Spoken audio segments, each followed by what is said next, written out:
एक सवाल है, इमेजिन करें कि आप एक लाइफ बोट में हैं, 5 और लोगों के साथ।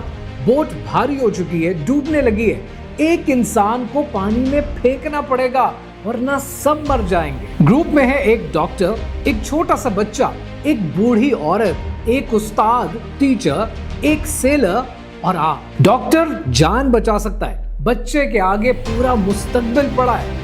औरत के पास विजडम है, अकल है। उस्ताद माशरे की सोच बदलता है और सेलर समंदर को खूब जानता है। टाइम खत्म हो रहा है, बोट डूब जाएगी। डिसाइड नहीं किया तो सब मारे जाएंगे। अब आप खुद को सेक्रीफाइस करेंगे या फिर किसी और को। ये लाइफ बोट डिलेमा है और ये इंसान को उसकी कीमत समझाता है कि कौन जिंदगी के काबिल है।